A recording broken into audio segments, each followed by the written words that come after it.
அக்கா வணக்கங்க்கா. ஃபால்ஸ் வந்து எப்படி தைக்கிறதுன்னு சொல்லிட்டு இன்னைக்கு பார்க்கலாங்க்கா. ஃபர்ஸ்ட் வந்துக்கா மிஷினில் வந்து எப்படி ஃபால்ஸ் வந்து வைக்கிறது, அதாவது வந்துக்கா கீழே தையல் வரும், மேலே வந்து தையல் வரும் அந்த ஃபால்ஸ் பக்கத்தில். அது எப்படி தைக்கலாம் அப்படின்னு சொல்லிட்டு பார்க்கலாங்க.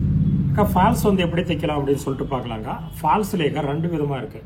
ஒன்று வந்து எம்மிங் பண்ணுறதுங்க்கா, ஒன்று வந்து தையல் போடுறது, அதாவது வந்து ரெண்டு சைடுமே தையல் வந்து போடுறதுங்க்கா. இது எப்படி வைக்கணும்னு சொல்கிறேங்க்கா. அடிப்படை எதுவுமே தெரியாத இருக்கிறவங்க கூட இதை வந்து கற்றுக்கலாம். முந்தானை இருக்குது இல்லைங்களாக்கா, முந்தானைக்கு ஆப்போசிட்டில் வந்து எடுத்துக்காங்க. ஆப்போசிட்டில் எடுத்துகிட்டு கீழ்ப்பகுதி வந்து எடுத்துக்காங்க. நம்ம மேலே விட்டுட்டு கீழ்ப்பக்கம் வந்து எடுத்துக்காங்க. எடுத்துட்டுக்கா இதுதான் ஃபால்ஸு. இந்த ஃபால்ஸ் வந்து பார்த்தீங்கன்னாக்கா நீங்கள் இதோட அகலம் வந்துட்டு லென்த் இருக்குது பார்த்தீங்களாக்கா, இது வந்து ஒரு 15லேருந்து ஒரு 14 இன்ச்சு வந்து வச்சுக்காங்க. இந்த டிஸ்டன்ஸ் கேப் வந்து விடணும். விட்டுட்டு இது வந்து ஸ்ட்ரைட்டாக இருக்கிற அளவுக்கு இருக்கான்னு சொல்லி பார்த்துக்காங்க. ஒன்ஸ் வந்து ஸ்ட்ரைட்டாக இல்லைன்னா கட் பண்ணிக்காங்க. கட் பண்ணிட்டுக்கா நீங்கள் இந்த ஃபால்ஸை வந்துட்டு எடுத்துட்டுக்கா இப்போ ஒரு 1/4 இன்ச்சு அல்லது 1/2 இன்ச் அளவுக்கு மடிச்சிடுங்க. மடிச்சுட்டு கீழே இந்த இடத்துல வந்து வச்சுருங்க. கீழே வச்சுட்டு சாரீ இருக்குது பார்த்தீங்களாக்கா, சாரீ வந்து ஒரு நூல் அளவுக்கு வந்து ஜாஸ்தி இருக்கணும். ஒரு நூல் அளவு ஃபால்ஸ் வந்து மேலே இருக்கணும். அப்போ தான் அந்த ஃபால்ஸ் வந்து கரெக்டாக வந்து உட்காரும், சுருக்கம் இல்லாமல். நீங்கள் வச்சுட்டு நம்ம இப்போ தையல் போடுறதை பற்றி தான் நம்ம பார்க்க போகிறோம். ரெண்டு பக்கமும் ஸ்டிச்சஸ் வந்து வருங்க. என்ன செய்கிறீங்கனாக்கா, ஃபஸ்ட்டு ஒரு 10 இன்ச்சு 12 இன்ச்சு கேப்புக்கா நீங்கள் சின்னசாக லைட்டாக சுருக்கு வந்து கொடுங்க. இது போல் சுருக்கு வந்து கொடுங்க. இந்த சுருக்கு வந்து எதுக்கு கொடுக்கறது அப்படின்னு சொல்லி பார்த்தீங்கன்னாக்கா, நீங்கள் மேலே வந்து டைட்டாக வராதுங்கக்கா. அந்த ஃபால்ஸ் வந்து சுருக்கம் இல்லாமல் அழகாக வந்து வரும். புடவைக்கும் அதுக்கும் கொஞ்சம் டிஃப்ரென்ஸ் வந்து வருங்கக்கா. ஏன் டிஃப்ரென்ஸ் வருதுன்னு பார்த்தீங்கன்னாக்கா, கீழே வந்து கரை பீஸ் இருக்கும், மேலே வந்து டைட்டாக கீழே வந்து டைட்டாக இழுத்து பிடிக்குங்க, மேலே வந்து லூஸ் வரும். அதனால தான் நம்ம கீழே லைட்டாக கொஞ்சோண்டு அங்கங்கே ஒரு 20 இன்ச்சுக்கு ஒரு 5 இன்ச்சு 10 இன்ச்சு கூட சின்னசாக அந்த சுருக்கத்துக்கு ஏற்ப நம்ம சின்னசாக நம்ம ஃபிட்ஸ் வந்து கீழே வந்து கொடுத்துக்கணுங்க. கீழே கொடுத்தீங்கன்னா மேலே வந்து உங்களுக்கு அந்த சுருக்கு வந்து வராது. நம்ம அந்த ஃபோல்டிங் வந்து கரெக்டாக வந்து கொடுத்துட்டு வந்துடலாங்க.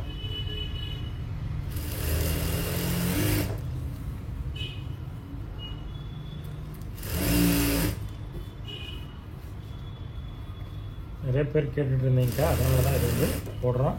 பார்த்து ஈஸியாக வந்து நம்ம வந்து கற்றுக்கலாங்க.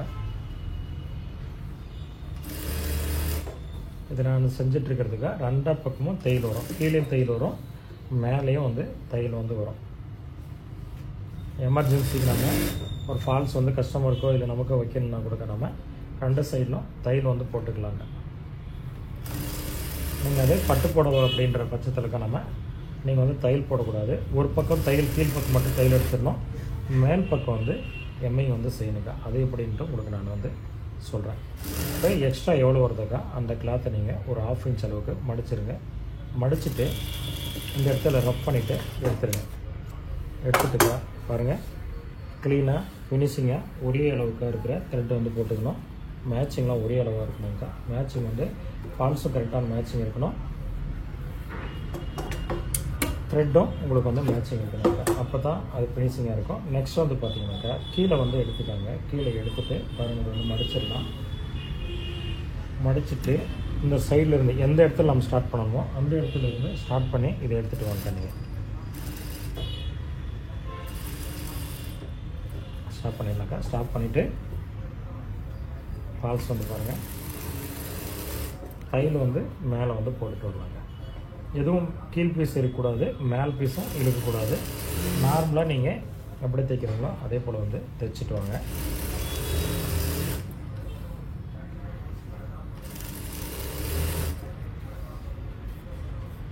நீங்கள் மேலே லைட்டாக ஃபால்ஸ் ஏதாச்சும் எக்ஸ்ட்ரா வந்தால் லைட்டாக சுருக்கு வந்து கொடுத்துக்காங்க. அதுக்கு தான் நம்ம கீழே மேலேயும் அந்த எக்ஸ்ட்ரா இருக்கிற அந்த பீஸ் வந்து கொடுத்துருக்கிறதுக்கு. எக்ஸ்ட்ரா பீஸ்னால் அந்த ஃபால்ஸில் சுருக்கம் கொடுக்குறீங்க இல்லையா, அதுக்கு.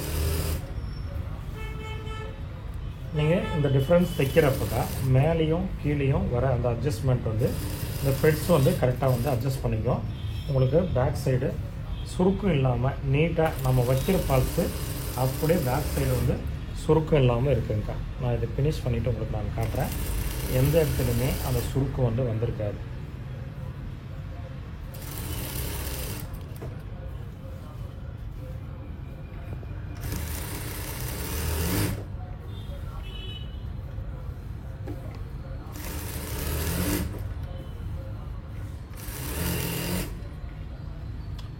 லாஸ்ட்டுங்க இது ஃபைனலாக நம்ம வந்துட்டோம். இப்போ இதை மடிச்சிடலாங்க. மடிச்சுட்டு இந்த இடத்துல ஸ்டாப் பண்ணிவிட்டு அதுக்கப்புறம் நீங்கள் மிக்ஸ் பண்ணி எடுத்துடலாங்க. அவ்வளோதான். ஃபால்ஸ் வந்து பாருங்கள், உள்பக்கம் எந்த சுருக்கமும் வந்து இருக்காதுங்க, பர்ஃபெக்டாக இருக்கும். பாருங்கள், எதுவுமே சுருக்கம் இல்லாமல் இருக்கும். அதே போல் தான் மேல் பக்கமும் பாருங்கள், நான் வச்சது எந்த இடத்துலையுமே ஃபஸ்ட்லேருந்து லாஸ்ட் வரலைங்க. எந்த இடத்துலையும் இந்த பக்கம் சுருக்கங்களாகட்டும், இது டைட்டாக வரதாக இருக்கும், எதுவுமே வந்து இருக்காதுங்க. பாருங்கள், பர்ஃபெக்டாக இருக்கும். வச்சாச்சு. இப்போ நம்ம இதே சாரிக்கு எப்படி ஓரம் வந்து அடிக்கணும், மிஷினில் வந்து ஓரம் அடிக்கிறது இருந்தால் ஓரம் எப்படி அடிக்கிறதுன்னு பார்க்கலாங்க. நம்ம சில பேர் வந்து ஜிக்ஸாக் வைக்குவாங்க, ஜிக்ஸாக் பண்ணுவாங்க. ஜிக்ஸாக் இல்லாதவங்க எப்படி நம்ம வந்து ஓரம் வைக்கிறது அப்படின்னு சொல்லிட்டு பார்க்கலாங்க. சாரிக்கு வந்து சின்ன சதகம் மடிக்கணும், ரொம்ப சின்னஸாக தான் மடிக்கணும். சில பேர் வந்து அகலமாக மடிக்கிறாங்க, அப்படி மடிக்கக்கூடாது. ஃபஸ்ட்டு ஒரு சிங்கிள் ஃபோல்டிங் வந்து மடிச்சுக்காங்க. மடிச்சுட்டு மறுபடியும் இன்னொரு ஃபோல்டிங் வந்து மடிச்சுக்கலாம். மடிச்சுட்டு ஸ்டார்டிங்கில் எட்ஜில் ஒரு தையல் வந்து போட்டுக்காங்க. போட்டுட்டு மடித்து கொடுத்துட்டு வந்தீங்கன்னாக்கா சன்னமாக அந்த ஃபோல்டிங் வந்து வருங்க. அந்த ஃபோல்டிங் வந்து பார்த்தீங்கன்னாக்கா நீங்கள் பாருங்கள், மடிச்சுட்டு கீழே ஒரே அளவை வந்து விட்டுட்டு வரலாங்க.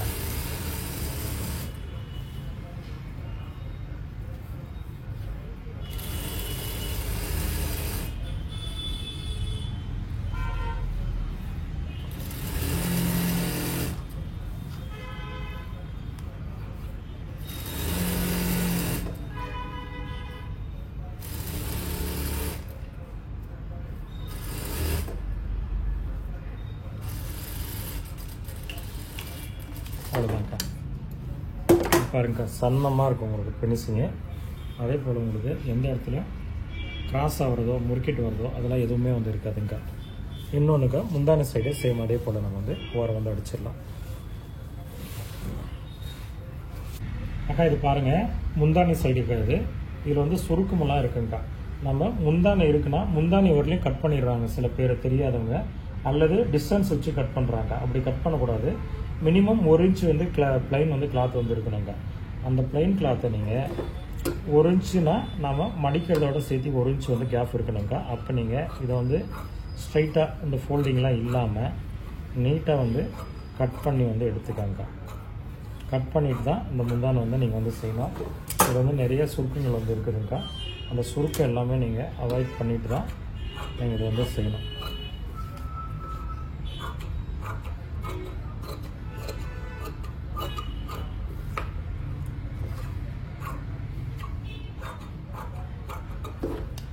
கட் பண்ணிட்டேங்க.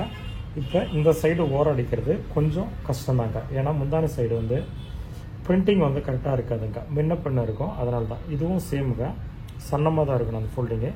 ஃபஸ்ட்டு ஒரு ஃபோல்டிங் மடிங்க, மடிச்சுட்டு இன்னொரு ஃபோல்டிங் வந்து மடிச்சிடலாங்க. மடிச்சுட்டு ஸ்டார்டிங்கில் நல்லா ரஃப் பண்ணிடுங்க. ரஃப் பண்ணிட்டுங்க நீங்கள் பாருங்கள், ஃபஸ்ட்டு இந்த விரல் நல்லா நோட் பண்ணிக்கோங்க. இந்த விரலை எடுத்துக்கோங்க, கீழே வச்சுட்டு மேலே லைட்டாக எதுவுமே கீழே இருக்கிறது தான் இழுக்கணும், மேலே இருக்கிறது லூஸ் விடணுங்க.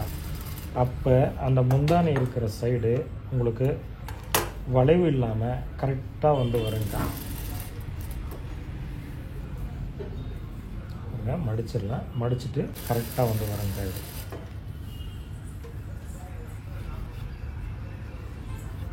சன்னமாக இருக்கணும், சன்னமாக வர மாதிரி நீங்கள் பார்த்துக்கோங்க. ரொம்ப அகலமாகவோ தப்பமாகவோ வந்து இருக்கக்கூடாது.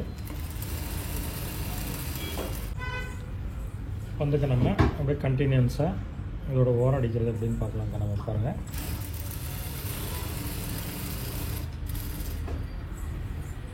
நிதானமாக தைச்சின்னா உங்களுக்கு நீட்டாக வருங்க. அவசரப்பட்டு தைச்சின்னா ஓரம் அடிக்கிறதுல வந்து கன்ஃபியூஸ் பண்ணி விட்றோம்.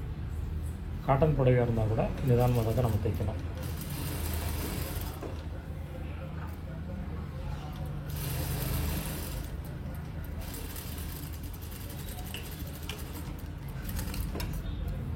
பாருங்கள், இப்போ நம்ம முந்தான சைடு வந்து அடிச்சிருக்கிறதுக்கா இவ்வளோ வந்து கேப் இருக்கணும்.